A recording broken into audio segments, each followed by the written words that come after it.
ആമേൻ.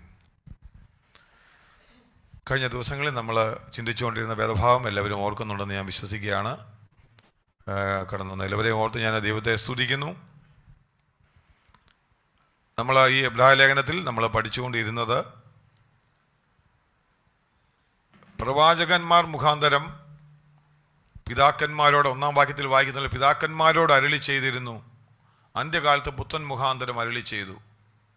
അതായത് പുത്രൻ മുഖാന്തരം ഇന്ന് രാത്രികാലം നമ്മളോട് അരുളി ചെയ്യുന്നത് കേൾക്കണമെന്നാണ് പുതിയ നിയമ വിശ്വാസികളോടുള്ള ദൈവാത്മാവിൻ്റെ ശബ്ദമാണ് ഈ എബ്രായ ലേഖനത്തിൽ നമ്മൾ കേൾക്കുന്നത്. അതുകൊണ്ടാണ് നമ്മൾ അതിൻ്റെ 13-ാം അധ്യായത്തിൽ വരുമ്പോൾ നമ്മൾ 12-ാം അധ്യായത്തിൽ വരുമ്പോൾ നമ്മൾ ഇതിൻ്റെ 1-ാം അധ്യായത്തിൻ്റെ 1-ാം വാക്യത്തിൽ വായിച്ചത് ഇങ്ങനെയാണ്: അന്ത്യകാലത്ത് പുത്രൻ മുഖാന്തരം നമ്മളോട് അരുളി ചെയ്തിരിക്കുന്നു. നമ്മൾ 1-ാം അധ്യായത്തിൻ്റെ 2-ാം വാക്യത്തിൽ വായിക്കുന്നു. അതുകൊണ്ട് അതിൻ്റെ 12-ാം അധ്യായത്തിലേക്ക് വരുമ്പോൾ നമ്മൾ വായിച്ച വേദഭാവമാണ്. എങ്കിലും പുതുതായിട്ട് വന്നവർക്ക് അറിയാൻ വേണ്ടി മാത്രം 12:25 അവസാന ഭാഗത്തേക്ക് വരുമ്പോൾ ഇങ്ങനെ ദൈവത്തിൻ്റെ ആത്മാവ് പറയുന്നത്: ഭൂമിയിൽ നിന്ന് അരുളി ചെയ്തവനെ നിരസിച്ചവർ തെറ്റി ഒഴിയാതിരുന്നുവെങ്കിൽ സ്വർഗത്തിൽ നിന്ന് അരുളി ചെയ്തവനെ നാം വിട്ടുമാറിയാൽ എത്രയധികം എന്ന് 25-ാം വാക്യത്തിൽ വായിക്കുന്നു. അതായത് പുത്രൻ മുഖാന്തരം അരുളി ചെയ്തിരിക്കുന്ന വചനം അത് നിലനിൽക്കുന്നതും ഉറച്ചതും നിത്യജീവന് നമ്മളെ അവകാശിയാക്കുന്നതുമാണ്. അതുകൊണ്ട് അത് വിട്ടുമാറരുത് എന്നാണ് എബ്രായ ലേഖനത്തിൻ്റെ ചുരുക്കമായിട്ട് നമ്മൾ വായിച്ചത്. എന്തുകൊണ്ട് അന്ത്യകാലത്ത് പുത്രൻ പറയുന്നത് നമ്മൾ കേൾക്കണമെന്നുള്ള ചോദ്യത്തിന് നമ്മൾ 2-3 വാക്യങ്ങളിൽ നമ്മൾ കണ്ടതാണ്. നിങ്ങൾക്ക് വായിച്ചാൽ കാണാൻ സാധിക്കും. പുത്രൻ്റെ പ്രത്യേകത എന്ന 7 കാര്യങ്ങൾ 2 മുതലുള്ള വാക്യങ്ങളിൽ നമ്മൾ വായിച്ചതാണ്. ഒന്ന്, അതിൻ്റെ 2-ാം വാക്യത്തിൻ്റെ 1-ാം അധ്യായത്തിൻ്റെ 2-ാം വാക്യത്തിൽ നമ്മൾ ഇങ്ങനെ വായിക്കുന്നത്, വായിച്ചു 2-ാം അധ്യായത്തിന്റെ പകുതി തൊട്ട് അവനെ പാപങ്ങൾക്ക് പരിഹാരമുണ്ടാക്കി. അല്ലല്ല, 2-ാം വാക്യത്തിന് 1-ാം അധ്യായത്തിന്റെ 2-ാം വാക്യത്തിന്റെ പകുതി സകലത്തിനും അവകാശിയാക്കി വെച്ചു. അവിടെ ശ്രദ്ധിക്കുക, ഓരോന്ന് പറയുന്ന കാര്യങ്ങൾ ശ്രദ്ധിക്കണം. ഒന്ന്, എന്ത് ചെയ്തു? എന്തുകൊണ്ട് നമ്മൾ പുത്രൻ അരുളി ചെയ്തത് ശ്രദ്ധയോടെ കേൾക്കണം, അത് തെറ്റിപ്പോകരുതെന്ന് പറയാൻ കാരണം, ഒന്ന്, അവനെ താൻ സകലത്തിനും അവകാശിയാക്കി വെച്ചു. അടുത്തത്, അവൻ മുഖാന്തരം ലോകത്തെ ഉണ്ടാക്കി. അവൻ അവന്റെ തേജസ്സിന്റെ പ്രഭയും. മൂന്നാമത്, അവൻ തേജസ്സിന്റെ പ്രഭയാണ്, തത്വത്തിന്റെ മുദ്രയാണ്, സകലത്തെയും തന്റെ ശക്തിയുള്ള വചനത്താൽ വഹിക്കുന്നവനുമാണ്. പാപങ്ങൾക്ക് പരിഹാരമുണ്ടാക്കി. പിന്നെ അവൻ എന്ത് ചെയ്തു? പാപങ്ങൾക്ക് പരിഹാരം ഉണ്ടാക്കി ഉയരത്തിൽ മഹിമയുടെ വലതുഭാഗത്തിരിക്കുകയും. ശ്രദ്ധിക്കുക, ഉയരത്തിൽ മഹിമയുടെ വലതുഭാഗത്തിരിക്കുകയും ചെയ്തു. നമ്മൾ 7 കാര്യങ്ങളായിരുന്നു പുത്രൻ. അതുകൊണ്ട് ദൈവത്തിന്റെ ആത്മാവ് ഈ എബ്രായ ലേഖനം എഴുതുമ്പോൾ നമ്മളോട് പറയുന്ന വിഷയമെന്ന് പറയുന്നത്, പുത്രൻ മുഖാന്തരം നമ്മളോട് അരുളി ചെയ്തിരിക്കുക. ദൈവിക വെളിപ്പാടുകളുടെ പൂർണ്ണത പുത്രനിലൂടെ തന്നിരിക്കുക. 7 കാര്യങ്ങളാണ് നമ്മളിവിടെ കണ്ടത്. അതിനകത്ത് 2 കാര്യങ്ങൾ, അവസാനം വായിച്ച 2 കാര്യങ്ങൾ, ഒന്ന് പാപത്തിന് പരിഹാരം വരുത്തുകയും ഉയരത്തിൽ പിതാവിന്റെ വലതുഭാഗത്ത് ഇരിക്കുകയും ചെയ്തു. നമ്മൾ വായിച്ചു അല്ലേ? വലതുഭാഗത്ത് ഉണ്ടാക്കി ഉയരത്തിൽ മഹിമയുടെ വലതുഭാഗത്ത് ഇരിക്കുകയും ചെയ്തു എന്ന് നമ്മൾ വായിക്കുന്നത് യേശു കർത്താവ് താൻ ചെയ്ത രക്ഷണ്യ പ്രവൃത്തിയെ പറ്റിയാണ് പറയുന്നത്. പാപങ്ങൾക്ക് പരിഹാരം ഉണ്ടാക്കുക. അത് നമ്മൾക്കറിയാം. ഈ എബ്രായ ലേഖനം മുഴുവൻ ഈ 2 കാര്യങ്ങളെ അടിസ്ഥാനപ്പെട്ടിട്ടാണ് തുടർന്നുള്ള ലേഖനത്തിന് മുമ്പോട്ടുള്ള പോക്ക്. ആദ്യ ഭാഗത്ത് നമ്മൾ വായിച്ചത് ദൈവം അവന് കൊടുത്ത അധികാരവും ദൈവത്തിൻ്റെ സൃഷ്ടിപ്പും, യഥാർത്ഥത്തിൽ യേശുക്രിസ്തു ദൈവമാണ്, തത്വത്തിന്റെ മുദ്രയാണ് അവൻ. അതുപോലെ നമ്മൾ വായിച്ചു അവിടെ ഒത്തിരി കാര്യങ്ങൾ ക്രിസ്തുവിനെ പറ്റി നമ്മൾ പറയുന്നുണ്ട്.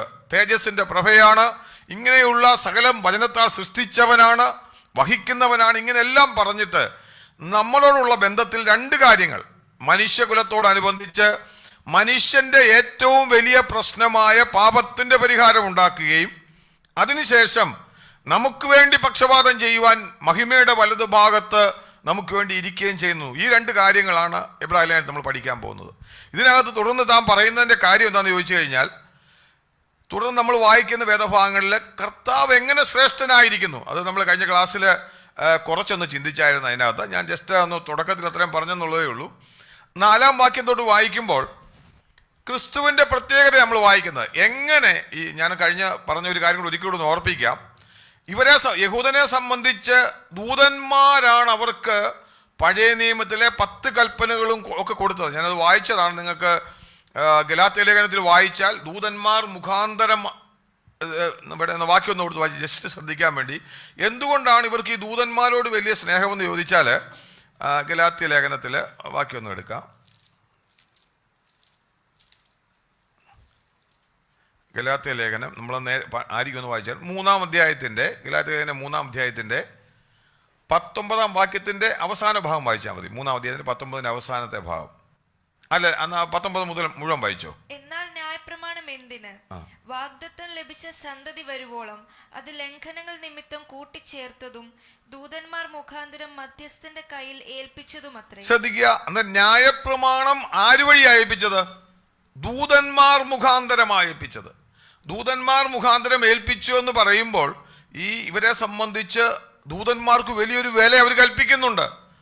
കാര്യം പ്രവാചകന്മാർ മുഖാന്തരം അരുളി ചെയ്തതുണ്ട്. അതിനേക്കാളും ശ്രേഷ്ഠരായിട്ട് കരുതുന്ന ദൂതന്മാർ മുഖാന്തരം ഞങ്ങൾക്ക് കിട്ടിയ ന്യായപ്രമാണമാണ് ഇതെന്ന് അവർ പറയുന്നത്. അതുകൊണ്ട് തുടർന്ന് 1-ാം അധ്യായത്തിൽ നമ്മൾ വായിക്കുന്നത് ഈ കർത്താവിൻ്റെ ശ്രേഷ്ഠത ദൂതന്മാരെക്കാളും എത്രയും കർത്താവ് എങ്ങനെ ശ്രേഷ്ഠനായിരിക്കുന്നു എന്നാണ് അടുത്തുള്ള വാക്യങ്ങൾ നമ്മൾ വായിച്ചത്. കഴിഞ്ഞ ക്ലാസ് നമ്മൾ ചിന്തിച്ചതാണ്. അതിൻ്റെ 4-ാം വാക്യത്തിൽ നമ്മൾ വായിക്കും. 4-ാം വാക്യം വായിച്ചു. 1-ാം അധ്യായത്തിന്റെ 4-ാം വാക്യം. അവൻ ദൈവദൂതന്മാരെക്കാൾ വിശിഷ്ടമായ നാമത്തിന് അവകാശിയായതിന് ഒത്തവണ്ണം അവരെക്കാൾ ശ്രേഷ്ഠനായി തീരുകയും ചെയ്തു. ശ്രദ്ധിക്കുക, ഇവിടെ പറയുകയാണ് എന്ത് ചെയ്തു? ഇവൻ അവർക്ക് ദൂതന്മാർ മുഖാന്തരമായി ലഭിച്ചത്. ഇവരോട് പറയുകയാണ്, എബ്രായ വിശ്വാസികളോട് പറയുകയാണ്, നിങ്ങൾ ഒരു കാര്യം മനസ്സിലാക്കണം, ദൂതന്മാരെക്കാൾ ശ്രേഷ്ഠകരമായ നാമം എന്ത് ചെയ്തു? അവൻ കിട്ടി. അന്നേരം യേശു കർത്താവിന്റെ he has a greater name than the angels. ദൂതന്മാരെക്കാളും വലിയ നാമത്തിന് അവൻ അവകാശിയാണ്. അതാ ഞാനീ പറഞ്ഞത്. അതാണ് നമ്മൾ 4-ാം വാക്യത്തിൽ. ഒന്ന്, ഏതു നിലകളിൽ യേശു കർത്താവ്, ഞാൻ പറഞ്ഞ 5 നിലകളിൽ യേശു കർത്താവിന്റെ വലിപ്പം തുടർന്നുള്ള വാക്യങ്ങൾ 14 വരെയുള്ള വാക്യങ്ങൾ വിശദീകരിക്കുക ചെയ്യുന്നത്. ഒന്നാമത് പറയുന്നു എന്താണ്? He has a greater name than the angels. ദൂതന്മാരെക്കാൾ വിശിഷ്ടമായ നാമത്തിന് അവൻ അവകാശിയായി തീർന്നു. ഇനി അത് നമ്മൾ കഴിഞ്ഞ ക്ലാസ്സിൽ ചിന്തിച്ചതാണ്. എന്താണ് ആ നാമം? അത് 5-ാം വാക്യത്തിൽ വായിക്കുന്നത്. 5-ാം വാക്യം വായിച്ചോ.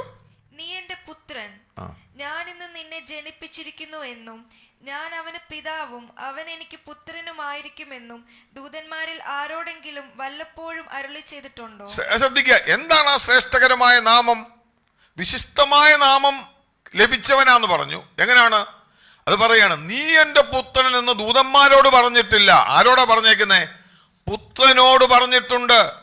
മാത്രമല്ല, ഇവിടെ പറഞ്ഞിരിക്കുന്ന ഈ വിശിഷ്ടനാമം എന്ന് പറയുന്നത് നമുക്കറിയാം, നമ്മുടെ യേശു കർത്താവ് നിത്യപുത്രനാണ്.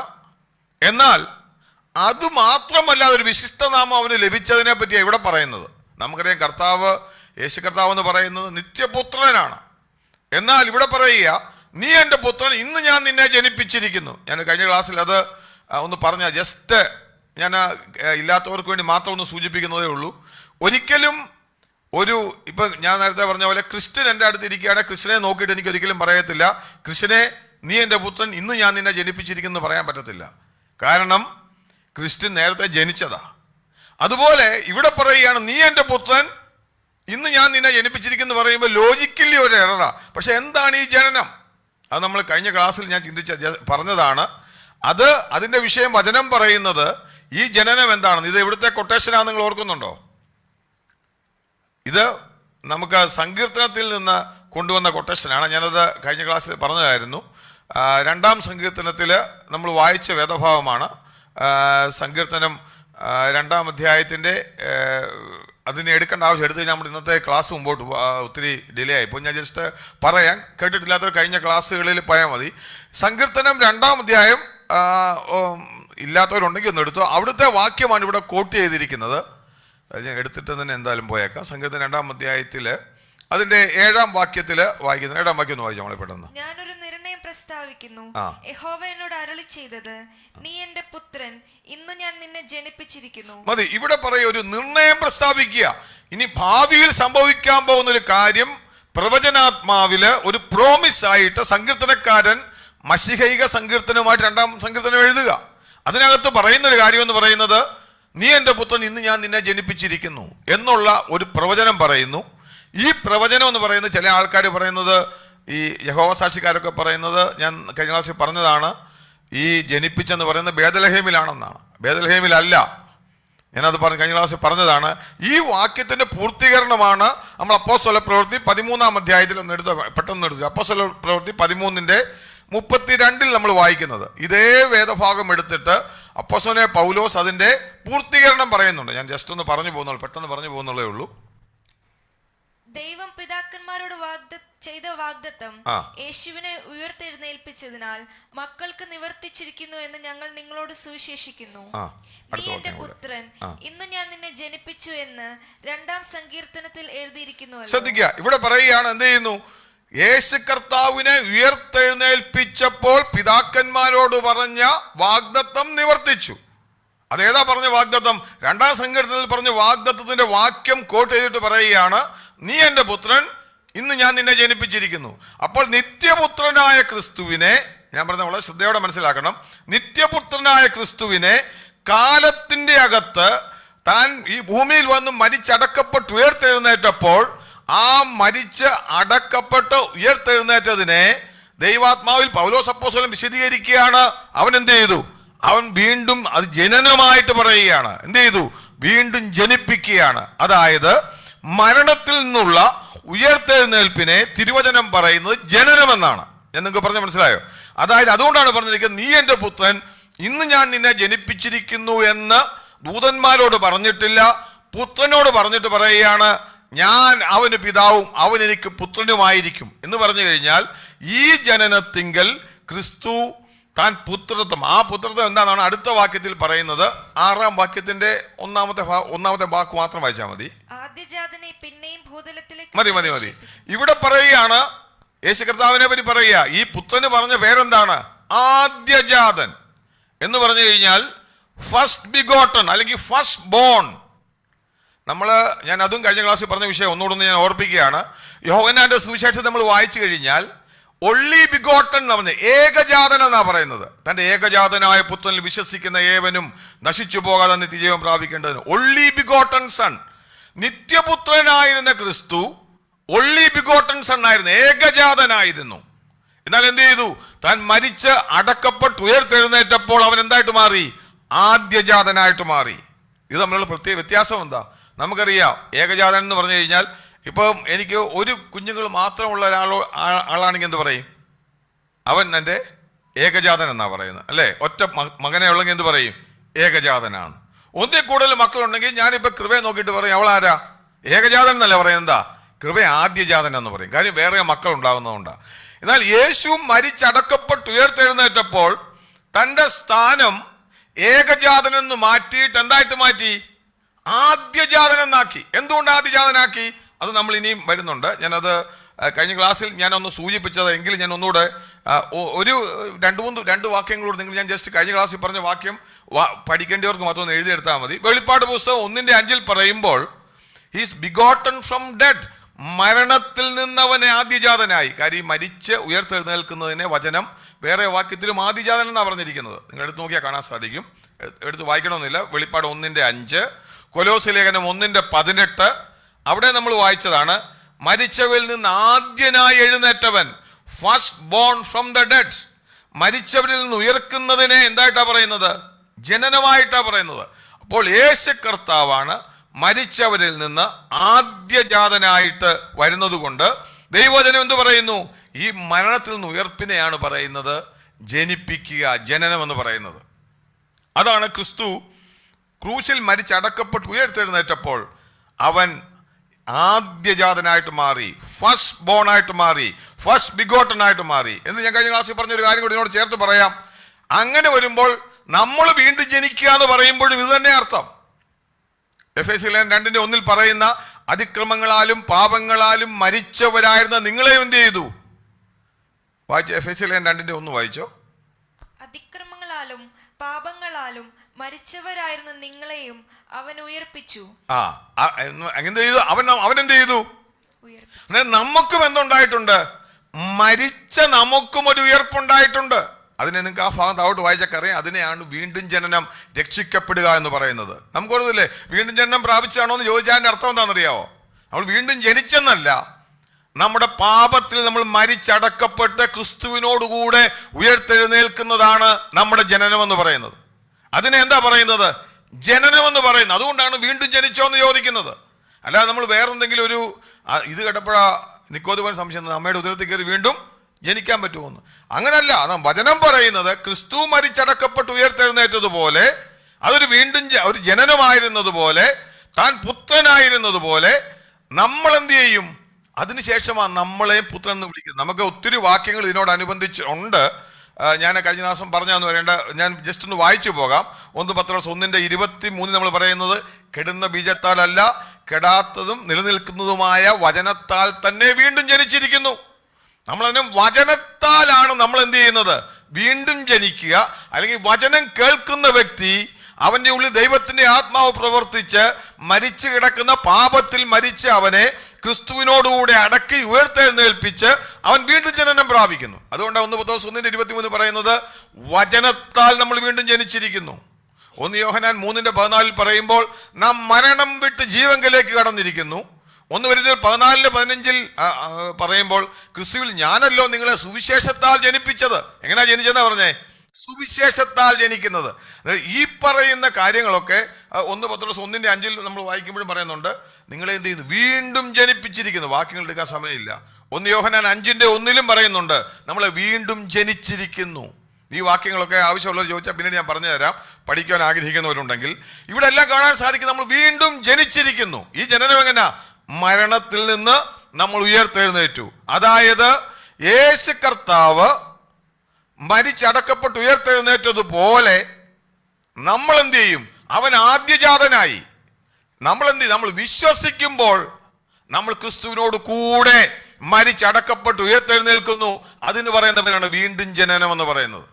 ഇനി ഇവിടാണ് നമ്മൾ ഈ വ്യത്യാസം മനസ്സിലാക്കേണ്ടത്. ഈ ജനനത്തിന്റെ പ്രത്യേകത എന്താണ്? അത് ഞാൻ പറയാം. കാര്യം നമുക്ക് യേശു കർത്താവ് ഇപ്പോൾ ആരായി മാറി? ആദ്യജാതനായി മാറി. നമ്മൾ വീണ്ടും ജനിക്കുമ്പോൾ നമ്മളും ആരായിട്ട് മാറുക? ഇപ്പം മക്കളായിട്ട് മാറുക. ഞാൻ പറയുന്നത് നമ്മുടെ വീണ്ടും ജനനവുമായിട്ടുള്ള ബന്ധത്തില്ല. നിങ്ങൾക്ക് പറയുന്നത് മനസ്സിലാകുന്നുണ്ടെന്ന് എനിക്ക് അറിയത്തില്ല. ഒന്ന്, യേശു കർത്താവ് ആദ്യജാതനായിട്ട് മാറി. ഏകജാതനായിരുന്നവൻ എന്തായിട്ട് മാറി? ആദ്യജാതനായിട്ട് മാറി. ആദ്യജാതനായി മാറിയ കർത്താവിൽ കൂടെ നമ്മൾ എന്തായി? മക്കളായി. അതുകൊണ്ടാണ് നമ്മൾ 2-3 വാക്യം ഇനിയും പെട്ടെന്ന് വായിച്ചു. റോമാലേഖനം 8:29 ഒന്ന് വായിച്ചാൽ. 8:29. അവൻ മുന്നറിഞ്ഞവരെ തന്റെ പുത്രൻ അനേകം സഹോദരന്മാരിൽ ആദ്യജാതനാകേണ്ടതിന്. മതി ശ്രദ്ധിച്ച്, ഇവിടെ വളരെ ശ്രദ്ധിച്ച് വായിച്ചു നോക്കിയേ. അവൻ മുന്നറിഞ്ഞവരെ തന്റെ പുത്രൻ ആരാ? തന്റെ പുത്രൻ ആരാ? യേശു കർത്താവിന്റെ കാര്യമാണ് പറയുന്നത്. അനേകം സഹോദരന്മാരിൽ ആദ്യജാതനാകേണ്ടതിന്. യേശു കർത്താവ് ആദ്യജാതനായതുകൊണ്ട് അതിനുശേഷം അനേകം സഹോദരന്മാരുണ്ടായി. ഞാൻ നിങ്ങൾക്ക് പറയുന്നത് മനസ്സിലാവുന്നുണ്ടോ? ഈ സഹോദരന്മാരായിട്ട് എന്തെന്നാ പറയുന്നത്? അവന്റെ സ്വരൂപത്തോട് അനുരൂപരാകുവാൻ.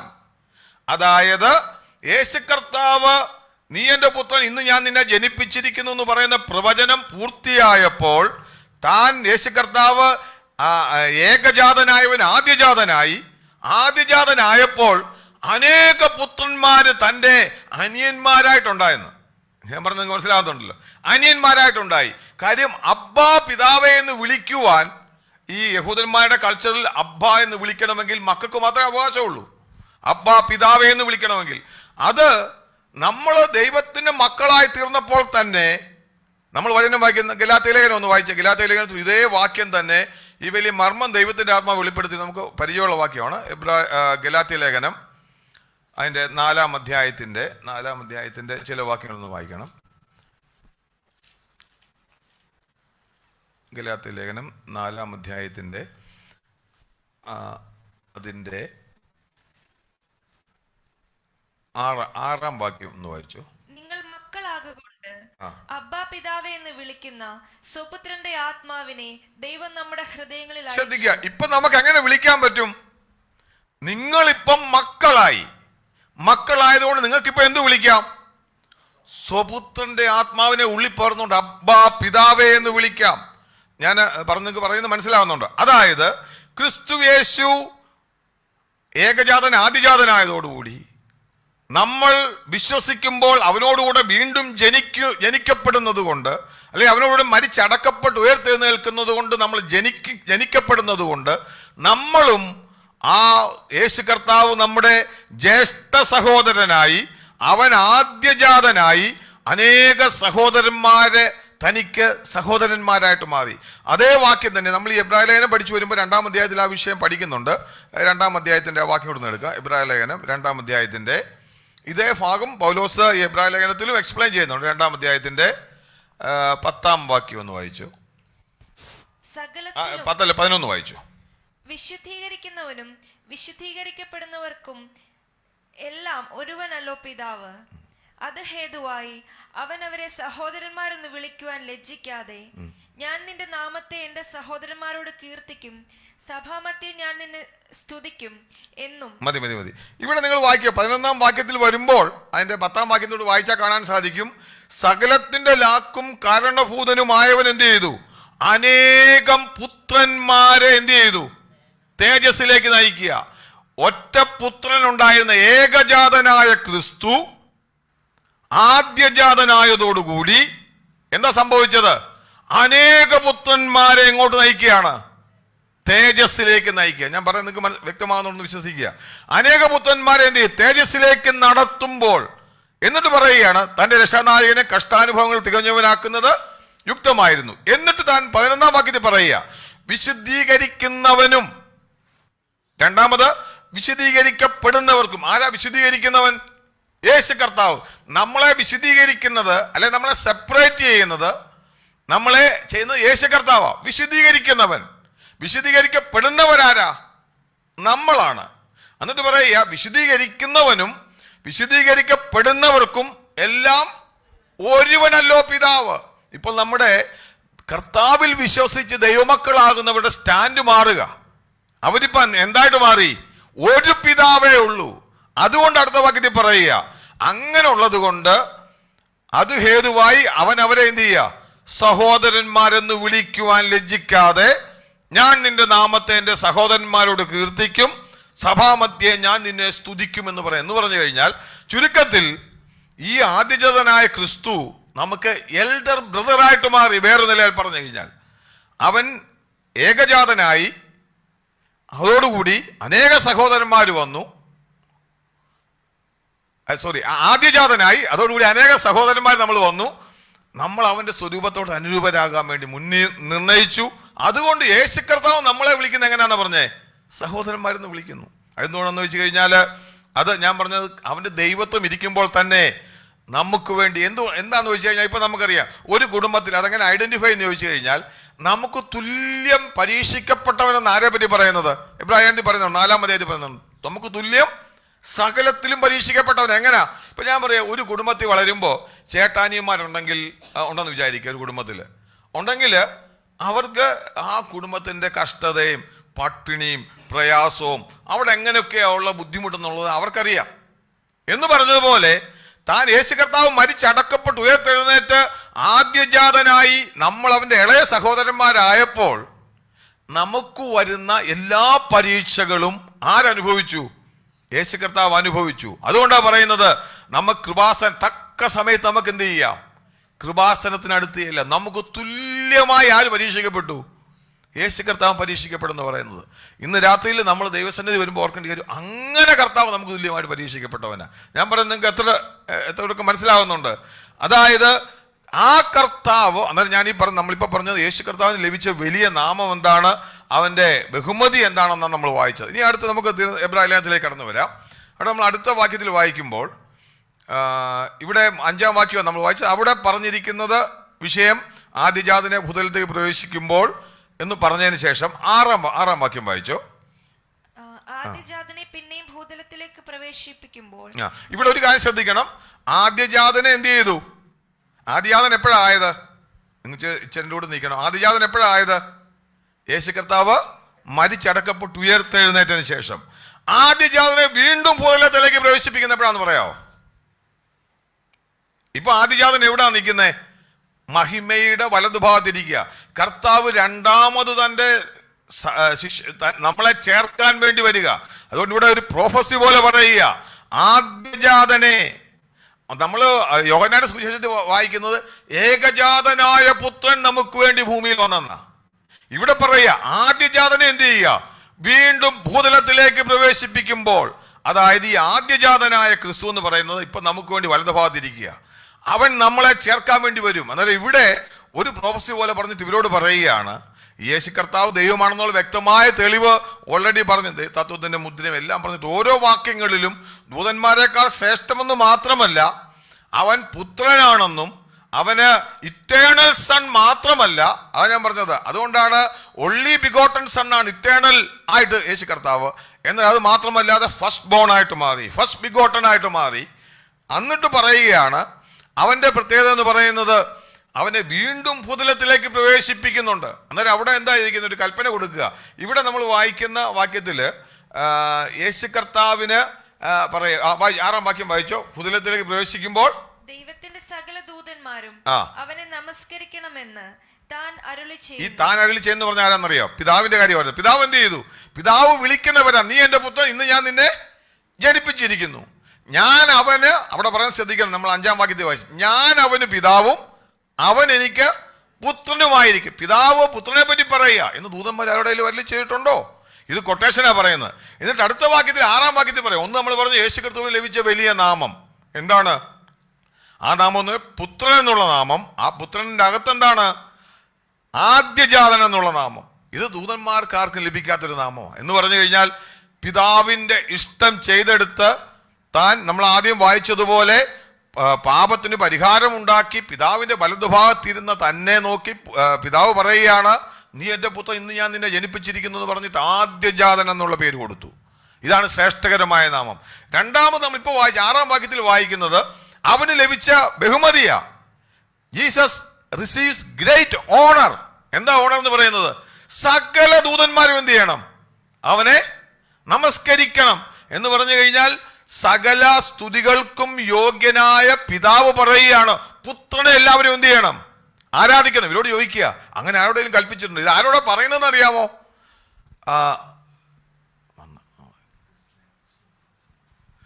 ആരോടാ പറയുന്നതെന്ന് അറിയാമോ? ഈ പറയുന്നത് യഹൂദ വിശ്വാസികളോടാ. ഞാൻ അത് ആദ്യത്തെ ഇൻട്രഡക്ഷൻ ക്ലാസ്സിൽ പറഞ്ഞതാണ്. യഹൂദ വിശ്വാസികൾ, അവരെ സംബന്ധിച്ച് ഏക ദൈവമല്ലാതെ മറ്റൊന്നിനെയും ആരാധിക്കാൻ പാടില്ല. വളരെ സ്ട്രിക്റ്റായ യഹൂദനെ സംബന്ധിച്ച് അവന്റെ മുമ്പിൽ ഈ കൊട്ടേഷൻ എടുത്തുകൊണ്ട് ദൈവത്തിന്റെ ആത്മാവില് പൗലോസ് അപ്പോസ്തലൻ പറയുകയാണ്, സകല ദൂതന്മാരും അവനെ എന്ത് ചെയ്യണം? നമസ്കരിക്കണമെന്ന് ആര് പറഞ്ഞു? വർഷിപ്പ് ചെയ്യണം. ഇംഗ്ലീഷിൽ പറഞ്ഞിരിക്കുന്നത് and let all the Angeles of God worship him. എല്ലാവരും അവനെ എന്ത് ചെയ്യണം? അതിന് യഹൂദനെ സംബന്ധിച്ച് അവന്റെ മനസ്സിൽ ഒരു വലിയ ചിന്ത എന്താന്ന് ചോദിച്ചു കഴിഞ്ഞാൽ, ദൈവത്തെ മാത്രമല്ലേ ആരാധിക്കാൻ പറ്റുള്ളൂ? ദൈവം തന്നെ പറയും ആരെ ആരാധിക്കണമെന്ന്? പുത്രനെ ആരാധിക്കണമെന്ന്. ഞാൻ പറയാം, യേശു കർത്താവിന്റെ സമ്പൂർണ്ണ ദൈവത്വം അവിടെ പറയുന്നത് വളരെ സിമ്പിളാ. ദൈവം, നമ്മൾ ഇതിനെ പറഞ്ഞിട്ട് പല ദുരുപദേശക്കാരും യഹോവാസാക്ഷികളൊക്കെ വരും, വളരെ സിമ്പിളായിട്ട് പറയുക, പിതാവായ ദൈവം തന്നെ പറയുക തന്റെ നാവ് കൊണ്ട് പുത്രനെ വർഷിപ്പ് ചെയ്യണമെന്ന്. രണ്ടാമത് നമ്മൾ വായിച്ചതുപോലെ Jesus receives a great honour, അതായത് സകലതും അവനെ എന്ത് ചെയ്യണം? ആരാധിക്കണമെന്ന്. നമ്മൾ വെളിപ്പാട് പുസ്തകത്തിൽ വായിക്കുമ്പോൾ അതുകൊണ്ടാണ് 24 മൂപ്പന്മാരും ജീവികളും വീണവനെ നമസ്കരിക്കുന്നത്. കാര്യം അവൻ ആരാധനയ്ക്ക് യോഗ്യനായത് കൊണ്ടാണ്. അവൻ നിത്യപുത്രനാണ്. പുത്രത്വത്തിൽ തന്നെ അവൻ ആരാധനയ്ക്ക് യോഗ്യനാ. അത് മാത്രമല്ലാതെ എബ്രായ വിശ്വാസികളുടെ സംശയം, ഇവൻ മനുഷ്യനായിട്ട് ഭൂമിയിൽ വന്നെങ്കിൽ ഇവൻ ദൈവം അല്ലായിരിക്കുമോ എന്നുള്ള സംശയം ഉള്ളവരോട് പ്രൂവ് ചെയ്ത് പറയുകയാണ്, ആ നിത്യപുത്രനെ ആരാധിക്കുവാൻ ആര് പറഞ്ഞു? പിതാവ് പറഞ്ഞു. അവന്റെ ദൈവത്വം ഒരിക്കലും അവസാനിക്കത്തില്ല എന്ന് പറഞ്ഞ് അവർക്ക് എക്സ്പ്ലെയിൻ ചെയ്ത് കൊടുക്കുകയാണ്. അതായത് അവന് വലിയ ബഹുമതി ലഭിച്ചു. He received A great owner. ഒന്ന് പറഞ്ഞ അവൻ ഒന്നാമത് വലിയ നാമം ലഭിച്ചു, രണ്ടാമത് അവന് ഗ്രേറ്റ് വലിയൊരു ബഹുമതി ലഭിച്ചു. അതായത് ഇനി മൂന്നാമത് നമ്മൾ വായിക്കുന്നത് അതിൻ്റെ 7 മുതൽ 9 വരെയുള്ള വാക്യങ്ങൾ. അടുത്ത് നമ്മൾ 7-ാം വാക്യം, 7, 8, 9 വാക്യം ഒന്ന് വായിച്ചു. അവൻ കാറ്റുകളെ തന്റെ ദൂതന്മാരും അഗ്നിജ്വാലയെ തന്റെ ശുശ്രൂഷകന്മാരുമാക്കുന്നു എന്ന് ദൂതന്മാരെ കുറിച്ച് പറയുന്നു. പുത്രനോടോ, ദൈവമേ, നിന്റെ സിംഹാസനം എന്നും എന്നേക്കുമുള്ളത്, നിന്റെ രാജത്വത്തിന്റെ ചെങ്കോൽ നേരുള്ള ചെങ്കോൽ. നീ നീതിയെ ഇഷ്ടപ്പെടുകയും ദുഷ്ടതയെ ദ്വേഷിക്കുകയും ചെയ്തിരിക്കയാൽ, ദൈവമേ, നിന്റെ ദൈവം നിന്റെ കൂട്ടുകാരിൽ പരമായി നിന്നെ ആനന്ദ തൈലം കൊണ്ട് അഭിഷേകം ചെയ്തിരിക്കുന്നു എന്നും. മതി. ഇവിടെ ഈ രണ്ട് വാക്യങ്ങൾ നിങ്ങൾ ശ്രദ്ധിച്ചാൽ ഒരു താരതമ്യമാണ് പറയുന്നത്. പിതാവായ ദൈവം പറയുന്ന രണ്ട് കൊട്ടേഷൻസ് ആണ്. ഞാൻ പറയും ഈ വാക്യങ്ങളൊക്കെ വായിച്ച ഇതൊക്കെ 104 ഞാൻ വേണമെങ്കിൽ എടുക്കാം. 104 സങ്കീർത്തനത്തിലെ വാക്യം, ഈ വാക്യങ്ങൾ എടുത്തിട്ടാണ് ഇവിടെ ഓരോ ഭാഗം കൂട്ടി ചെയ്യുന്നത്. ഇപ്പൊ 7-ാം വാക്യത്തിൽ പറയുന്നത്, നമ്മുടെ മലയാളം ബൈബിളിലെ ട്രാൻസ്ലേഷൻ തെറ്റാണ്. മലയാളം ബൈബിളിൽ പറയുന്ന അവൻ കാറ്റുകളെ തൻ്റെ ദൂതന്മാരും, എന്നാൽ തിരിച്ച് ഇംഗ്ലീഷിൽ പറയുന്നത് and who make his Angeles spirit എന്നാണ് പറയുന്നത്. ദൂതന്മാരെ എന്താക്കുന്നു? കാറ്റുകളാക്കുന്നു. ദൂതന്മാർ തൻ്റെ ശുശ്രൂഷന്മാരെ എന്താക്കുന്നു? അഗ്നിജ്വാലയാക്കുന്നെന്ന. മലയാളത്തിൽ ട്രാൻസ്ലേഷൻ അത് തിരിഞ്ഞു പോയതാണ്. കാറ്റുകളെ തൻ്റെ ദൂതന്മാരെന്നാക്കിയിരിക്കുന്നത്. ഞാൻ പറഞ്ഞെങ്കിൽ മനസ്സിലായി. എന്ന് പറഞ്ഞു കഴിഞ്ഞാൽ ദൂതന്മാരെ നോക്കിയിട്ട് ദൂതന്മാരെ കുറിച്ച് പറയുക. കാര്യം യഹൂദനെ സംബന്ധിച്ച് ദൂതന്മാർക്ക് വലിയ വിലയുണ്ട്. തങ്ങൾക്ക് ന്യായപ്രമാണം തന്നതാ. അവരെ പിതാവായ ദൈവം അവരെ നോക്കിയിട്ട് പറയുകയാണ്, എന്ത് ചെയ്യുന്നു? അവൻ കാറ്റുകൾ. ഈ അവൻ എന്ന് പറയുന്ന ആരാ? നിങ്ങൾക്ക് പറയാം. ഈ ഇവിടെ പറയുന്ന അവൻ ആരാ? യേശു കർത്താവ്. ആരെ നോക്കിയാ പറയുന്നത്? പിതാവായ ദൈവം പറയാ അവൻ കാറ്റുകൾ, അല്ല അവൻ ഇങ്ങനെ അതിന് ശരിക്കും ട്രാൻസ്ലേഷൻ, അവൻ ദൂതന്മാരെ കാറ്റുകൾ തൻ്റെ കാറ്റുകളായും അവൻ തൻ്റെ ശുശ്രൂഷകന്മാരെ എന്താക്കി മാറ്റുന്നു? അഗ്നിജ്വാലയും ആക്കുന്നു എന്ന് എന്ത് ചെയ്യുന്നു എന്ന് പുത്രനെ പറ്റി പറയാം. പുത്രൻ ചെയ്യുന്ന കാര്യമാ എന്ന് ദൂതന്മാരെ കുറിച്ച്. ഈ ദൂതന്മാരെ എന്ത് ചെയ്യുന്നു? ഇങ്ങനെ ആരാക്കുന്നു? അവനാക്കുന്നു. അവനാരാ? യേശു കർത്താവ്. ഞാൻ പറയുന്നത് മനസ്സിലായി. പുത്രൻ എന്നേരം പുത്രന്റെ അധികാരം ഇവിടെ പറയുന്നത്. അതായത് Jesus holds great authority over angels എന്ന് വെച്ചാൽ ദൂതന്മാരെക്കായാലും വലിയ അതോറിറ്റിയാണ്. നമ്മൾ ഈ താരതമ്യപ്പെടുത്തി പറയും. ഞാൻ പറയാം അടുത്ത വാക്യത്തിൽ പറയുക, 8-ാം വാക്യം, പുത്രനോടോ ദൂതന്മാരോട് എന്താ പറഞ്ഞത്? ആ ദൂതന്മാരോട് പറയുക അവൻ എന്ത് ചെയ്യും? അവനുണ്ടല്ലോ ദൂതന്മാരെ, അവൻ നിങ്ങളെ എന്ത് ചെയ്യും? നിങ്ങളെ കാറ്റുകളാക്കി അവൻ ഉപയോഗിക്കും. അവന്റെ ശുശ്രൂഷകരെ അവൻ എന്തായിട്ട് മാറ്റും? അഗ്നിജ്വാലയാക്കി മാറ്റും. എന്നിട്ട് 8-ാം വാക്യത്തിൽ വേറെ താരതമ്യം പറയുക. പുത്രനോട് എന്താ പറയുന്നത്? നമുക്ക് ഈ താരതമ്യം ചെയ്യുന്നത് എന്തിനാന്ന് ചോദിച്ചു കഴിഞ്ഞാൽ നമുക്കറിയാം, നമുക്കൊക്കെ ഈ പരീക്ഷയുടെ ഒക്കെ മാർക്ക് വരുന്നുണ്ടേ പിള്ളേർ പറഞ്ഞില്ലേ, ഈ അപ്പുറത്തെ വീട്ടിലെ അവൻ എത്ര മാർക്കുണ്ട്? എന്തിനാന്ന് വെച്ചാൽ നമ്മൾ താരതമ്യപ്പെടുത്തി നോക്കുന്ന, അന്നേരം നമ്മൾ ഏത് പവറിലാണ് നിൽക്കുന്നതെന്ന് അറിയാൻ വേണ്ടി അല്ലേ. അവന് 100-ൽ 95 മാർക്കുണ്ട്, നിനക്ക് എത്ര മാർക്കുണ്ട്? എനിക്ക് 160 മാർക്ക്. താരതമ്യപ്പെടുത്താൻ പറയുന്ന പോലെ ദൈവം തന്നെ നമ്മളോട് ആ അതോറിറ്റിയെ പറ്റി പറയും. 8-ാം വാക്യത്തിൽ എന്താ പറയുന്നത്? പുത്രനോട് പറയുന്നത് എന്താ വായിക്കുന്നത്? വായിച്ചോ 8-ാം വാക്യം ഒന്നോട് വായിച്ചോ. ശ്രദ്ധിക്കുക, അവിടെ ഒരു വാക്ക് നിർത്തി പറഞ്ഞേ. പുത്രനെ എന്താ പിതാവ് വിളിക്കുന്നേ? ദൈവമേ. But unto the son he saith thy throne O God. ഞാൻ പറഞ്ഞ മനസ്സിലായോ? എന്ന് പറഞ്ഞു കഴിഞ്ഞാൽ പുത്രനെ പിതാവ് വിളിക്കുന്ന എന്താണ്? ഓ ഗോഡ്, എന്റെ ദൈവമേ. ഞാൻ പറഞ്ഞത് പുത്രൻ പിതാവിനോട് ചേർന്ന് ദൈവമായിരിക്കുന്നു എന്നുള്ളതിന് തെളിവായി 1-ാം അധ്യായത്തിൽ പറയുന്നത്. ഓരോ വാക്യങ്ങളും എടുത്തു കഴിഞ്ഞാൽ പുത്രന്റെ ദൈവത്വമാണ് ഇവിടെ വിശദീകരിക്കുന്നത്. പുത്രനോട് പറയുക, ദൈവമേ തനിക്ക് എന്തൊക്കെയുണ്ട്? ഓ ഗോഡ്. ഒന്ന് പറയുക, ഈ ദൂതന്മാർക്കുള്ളതെന്ന് വെച്ച് കഴിഞ്ഞാൽ അവർ കാറ്റുകളാക്കുക. ആര്? പുത്രൻ കാറ്റുകളാക്കുകയാണ്. പിന്നെ പുത്രൻ എന്ത് ചെയ്യുന്നു? ശുശ്രൂഷകന്മാരാക്കുകയാണ് അവരെ എന്ത് ചെയ്യുന്നു? അഗ്നിജ്വാലയാക്കുക ശുശ്രൂഷകന്മാരെ, തൻ്റെ കൂടെ നിൽക്കുന്നവരെ. എന്നാൽ നമ്മൾ 8-ാം വാക്യത്തിൽ പുത്രനോട് പറയുക, നീ വലിയ അധികാരമുള്ളവനാ. ഓ ഗോഡ്, നിന്റെ സിംഹാസനം എന്ന് പറയുമ്പോൾ എന്താ? അധികാരമുള്ളതാ, താൻ രാജാവാണെന്നാ. ഓ നിന്റെ സിംഹാസനം. എന്നിട്ട് അവിടെ പറയുന്ന വാക്കുണ്ട്, നിന്റെ രാജ്യത്വത്തിന്റെ ചെങ്കോൽ, നേരുള്ള ചെങ്കോൽ. അതായത് ഇംഗ്ലീഷ് നമ്മൾ വായിക്കുമ്പോൾ ഈസ് ദൈ scepter of thy kingdom, righteousness is the scepter of thy kingdom. നിന്റെ ചെങ്കോല്, അധികാരത്തോടെ സിംഹാസനത്തിൽ ഇരിക്കുന്ന രാജാവായിട്ട്. നമ്മൾ അതുകൊണ്ടാണ് പറയുന്നത് രാജാതി രാജാവായിട്ട് കർത്താവ് യേശു കർത്താവ് വരുന്നു. ഇവിടെ അവരോട് പറയുക, ഈ എബ്രായ സഭയോട് പറയുക, പുത്രനോട് അരുളി ചെയ്യുന്നത് ദൂതന്മാരെ അവൻ തൻ്റെ ഇതാക്കി മാറ്റുന്നു. പുത്രനോട് പറയുക, ഓ ഗോഡ്, നിന്റെ സിംഹാസനം എന്നും എന്നേക്കുമുള്ളതാ. എന്തുകൊണ്ട് അവനെ അഭിഷേകം ചെയ്യുന്ന പറയുന്നത്? 9-ാം വാക്യത്തില് പറയാം, നീ നീതിയെ ഇഷ്ടപ്പെടുകയും, വായിച്ചു 9-ാം വാക്യം, നീ നീതിയെ ഇഷ്ടപ്പെടുകയും ദുഷ്ടതയെ ദേഷിക്കുകയും ചെയ്തിരിക്കയാൽ ദൈവമേ നിന്റെ ദൈവം നിന്റെ കൂട്ടുകാരിൽ പരമായി നിന്നെ ആനന്ദ തൈലം കൊണ്ട് അഭിഷേകം ചെയ്തിരിക്കുന്നു. മതി. ഇവിടെ അന്നേരം ഈ സിംഹാസനത്തിൽ താൻ അഭിഷക്തനായത് എങ്ങനെയാണെന്ന് പറയുക. ഇവിടെ ഒരു കാര്യം നമുക്ക് മനസ്സിലാക്കേണ്ടത്, ദൈവം അഭിഷേകം ചെയ്യുന്നതിന്റെ ഒരു വേ അവിടെ പറഞ്ഞിരിക്കുന്നത്. എങ്ങനെയാ പറഞ്ഞിരിക്കുന്നത്? നമുക്ക് ഈ പറഞ്ഞ വാക്ക്, ദുഷ്ടതയെ ദ്വേഷിക്കാൻ ചിലപ്പോൾ നമുക്ക് പറ്റും. ഒരു എംപ്റ്റിനെസ് ഉണ്ടായാൽ അവിടെ എന്ത് വേണം? ദുഷ്ടയെ ദേഷിച്ചാൽ കൊണ്ട് തീരത്തില്ല. പക്ഷെ എന്ത് ചെയ്യണം? നീതിയെ എന്ത് ചെയ്യുകയും ചെയ്യണം? ഇഷ്ടപ്പെടും. ചില ആൾക്കാർ ചിലപ്പോൾ പറയും, എനിക്കിപ്പോൾ ഞാൻ ആ വിഷയത്തോട് എനിക്ക് വലിയ വിഷയമൊന്നുമില്ല. എന്നാൽ ആ ഇഷ്ടമില്ലാത്ത സമയത്ത് തന്നെ നമ്മൾ എന്തു വരണം? നീതിയെ ഇഷ്ടപ്പെടുകയും ചെയ്ത്. ഇത് രണ്ടും ഒരേ സമയത്ത് നടക്കണം. ചിലപ്പോൾ ചില ആൾക്കാർ ആരുടെങ്കിലും വഴക്കൊക്കെ ഉണ്ടാകുമ്പോൾ ഇങ്ങനെ നാച്ചുറലി പറയുന്ന വഴക്കുണ്ടാകുമ്പോൾ പറയും, എനിക്ക് അവനോട് പ്രശ്നമൊന്നുമില്ല കേട്ടോ, ഞാൻ എൻ്റെ ദേഷ്യം മാറ്റിയെന്നുള്ള ശരിയായിരിക്കാം. നീ അവനെ സ്നേഹിക്കുന്നുണ്ടോ എന്ന് ചോദിക്കുന്നത് പോലെ ദുഷ്ടത എന്ത് ചെയ്തു? ദ്വേഷിക്കുന്നത് മാത്രം പോരാ, ആ സമയത്ത് എന്തും ചെയ്യണം? നീതിയെ ഇഷ്ടപ്പെടുകയും ചെയ്യണം. അങ്ങനെ ഉള്ളത് കൊണ്ട് എന്ത് ചെയ്യുക? പുത്രന്റെ കാര്യത്തിൽ പറയുക, അതുകൊണ്ട് ദൈവമേ, നിന്റെ ദൈവം നിന്റെ കൂട്ടുകാരിൽ പരമായി നിന്നെ എന്ത് ചെയ്യുന്നു? ആനന്ദ തൈലം കൊണ്ട് അഭിഷേകം ചെയ്തിരിക്കുന്നു. നമുക്കും മനസ്സിലാക്കാൻ പറ്റുന്നൊരു കാര്യം ഇത്. ഈ വാക്യം സങ്കീർത്തനം നമുക്കറിയാം. എവിടെ എടുത്താൽ ഈ 2 വാക്യങ്ങൾ എടുത്തിരിക്കുന്നത്. ഇപ്പൊ ആദ്യത്തേത് പുത്രനോടോ നിന്റെ സിംഹാസനം എന്ന് നിനക്കുള്ള രാജ്യത്തിന്റെ ചെങ്കോൽ എന്ന് പറഞ്ഞിരിക്കുന്നത്. നമ്മൾ 7-ാം വാക്യത്തിൽ പറഞ്ഞിരിക്കുന്നത് കാറ്റുകളെ തന്റെ ദൂതന്മാരാക്കുന്നു. അത് 104-ാം സങ്കീർത്തനത്തിന്റെ 4-ാം വാക്യമാണ്. ഇതെല്ലാം അവിടുന്ന് പഴയ നിയമത്തിൽ നിന്ന് കൊട്ടേഷൻ ഇങ്ങോട്ട് വന്നിരിക്കുന്നത്. ഇവിടെ എടുത്ത് നോക്കിയാൽ അറിയാം.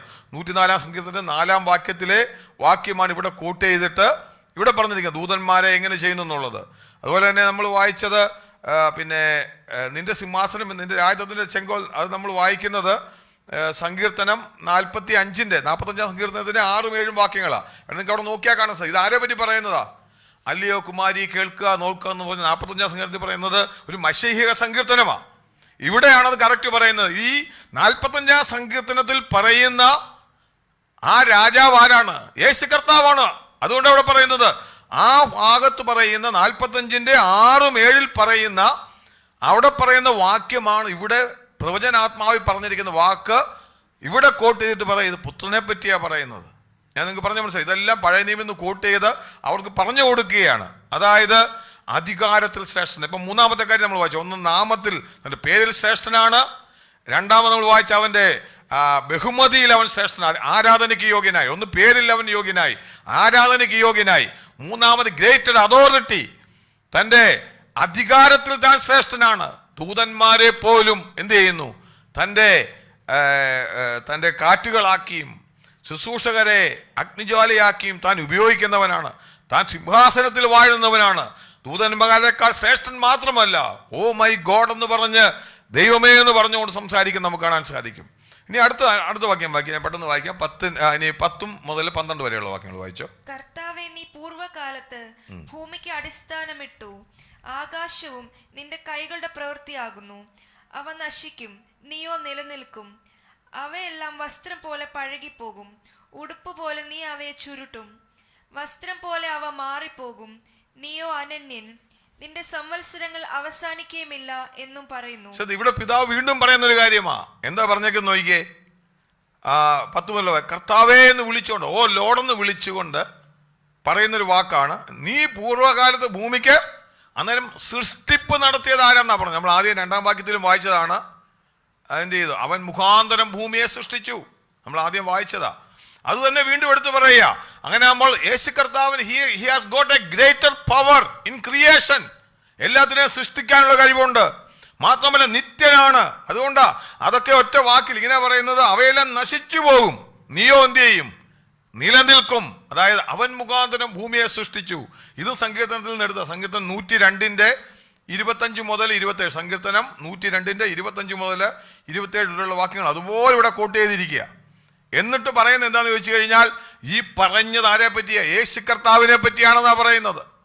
യേശു കർത്താവിനെ പറ്റി പറഞ്ഞിട്ട് പറയുക, അവൻ വലിയ ശക്തി, അവൻ സൃഷ്ടിപ്പിൽ അവനുണ്ട്. അതുകൊണ്ട് അവൻ ഹി പൊസസസ് ഗ്രേറ്റർ പവർ.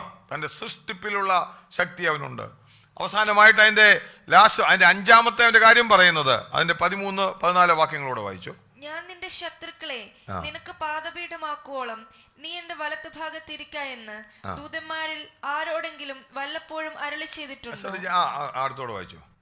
അവരൊക്കെയും രക്ഷ പ്രാപിക്കാനുള്ളവരുടെ ശുശ്രൂഷയ്ക്ക് അയക്കപ്പെടുന്ന സേവകാത്മാക്കളല്ലയോ? അതെ, 13-ാം വാക്യത്തിൽ ഇങ്ങനെ വായിക്കുന്ന, അതും സങ്കീർത്തനം 110-ന്റെ 1. ഞാൻ പറഞ്ഞു സങ്കീർത്തനം 2, സങ്കീർത്തനം 8, സങ്കീർത്തനം 110. ഇതൊക്കെ ഈ എബ്രായ ലേഖനത്തിൽ ഈ 1-ാം അധ്യായത്തിൽ കോട്ട് ചെയ്യുന്നുണ്ട്. അത് നമ്മൾ വായിച്ച പോലെ 104, 102 ഈ വാക്യങ്ങളെല്ലാം കോട്ട് ചെയ്തുകൊണ്ടാണ് ദൈവത്തിൻ്റെ ആത്മാവില് ഈ ഇവിടെ നിന്നുകൊണ്ട് യേശു കർത്താവിൻ്റെ ദൈവത്വം തെളിയിക്കുന്നതും അവൻ വലിയവനാണെന്ന് തെളിയിക്കുന്നതും അവരുടെ സംശയങ്ങൾ അതിൻ്റെ അവസാനം കൊണ്ടുവരുന്നതും അങ്ങനെയാണ്. എന്നിട്ട് അവരോട് പറയുകയാണ്, ഞാൻ നിന്റെ ശത്രുക്കളെ ഈ ശത്രുക്കളെ പാദപീഠമാക്കുക എന്ന് പറയുന്നത് അന്നത്തെ കാലത്ത്, പഴയ കാലത്ത് ഒരു ശത്രു തോറ്റു കഴിഞ്ഞു കഴിഞ്ഞാൽ അവനെ കൊണ്ടുവന്ന് ഈ ജയിച്ച രാജാവ് അവൻ്റെ മേൽ അവൻ്റെ മേലിൽ വെക്കും, തോളിൽ വെക്കും, അവൻ തോട്ടെന്നുള്ളതിന് തെളിവായിട്ട്. ഇവിടെ പറയുകയാണ്, ഞാൻ നിന്റെ ശത്രുക്കളെ നിന്റെ പാദപീഠമാക്കുവോളം. പിന്നെ എവിടെ ഇരിക്കാനാ പറഞ്ഞത്? നീ എൻ്റെ ഞാൻ വലതുഭാഗത്ത് ഇരിക്കാന്ന് പറഞ്ഞ ഏറ്റവും വലിയ പവറാ. രാജാവിന്റെ വലതുഭാഗത്ത് ഇരിക്കുന്ന വ്യക്തി അന്ന് പണ്ടത്തെ കാലം മന്ത്രിയാ, അല്ലെങ്കിൽ രാജാവിനോളം അധികാരമുള്ള വ്യക്തിയാ.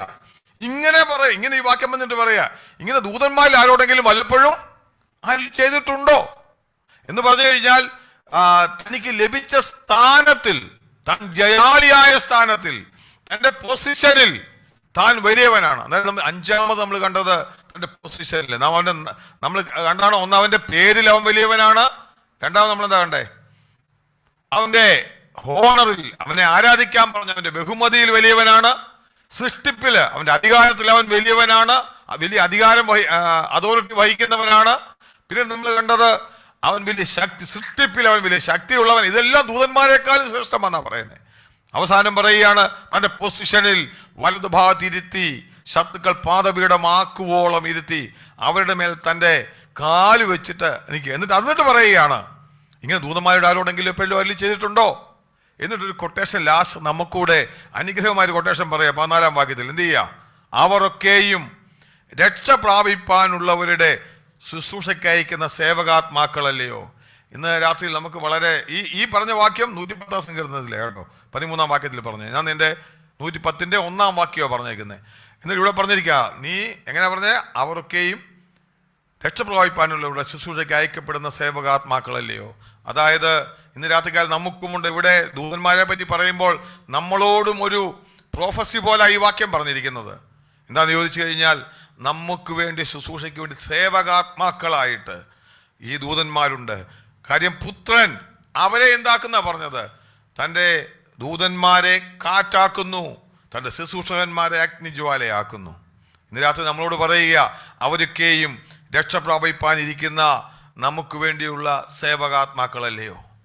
പുത്രൻ ഒരു കൽപ്പന കൽപ്പിച്ച, ഇന്നവന് വേണ്ടി പോയി ഇന്ന കാര്യം ചെയ്യുക, ദൂതനോട് കൽപ്പിച്ചാൽ അവൻ പോയി ചെയ്യും. അതുകൊണ്ട് അവരോട് പറഞ്ഞു കൊടുക്കണം, എബ്രായ വിശ്വാസികളോട്, പുത്രൻ്റെ സ്ഥാനം എത്ര വലിയതാണെന്ന്.